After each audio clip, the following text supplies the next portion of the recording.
নমস্কার অপরাজিতা, কবি চন্দন নাথ। জানো মা, আমি না কবিতা লিখেছি, তোমরা পড়বে কি তা? মার কাছে গিয়ে খাতা মেলে ধরে ছোট্ট অপরাজিতা।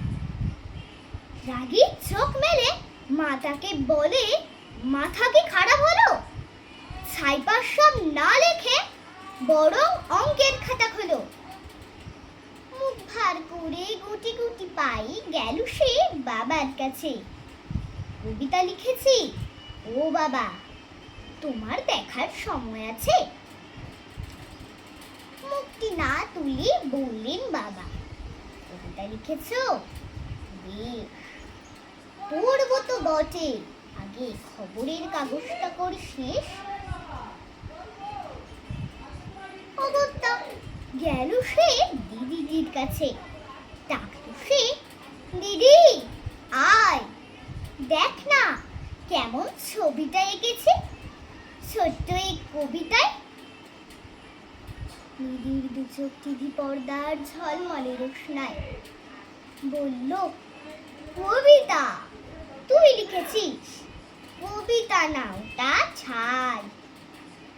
অপরাজিতার চোখ ছলছল, মুখে কান্নার ঢেউ। তার লেখায় প্রথম কবিতা দেখল না পড়ে কেউ। একা ঘরে বসে সামনে তাকালে মালাতে সাজানো ছবি।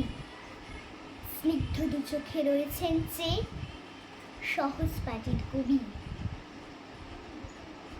কবিতার খাতা মেলে সে ধরে, ঠোঁট দুটো থরো থরো। বলল, ঠাকুর কেউ না পড়ুক, তুমি এ কবিতা পড়ো। কি জানি কি করে কি যে হয়ে গেল এই কথার সাথে সাথে। রবি ঠাকুরের মালা থেকে ফুল ঝরলো সে খাতাটিতে। মনে হলো তার সামনে দাঁড়ালে বুঝি রবীন্দ্রনাথ। মাথার উপরে রাখলেন তার আদর মাখানো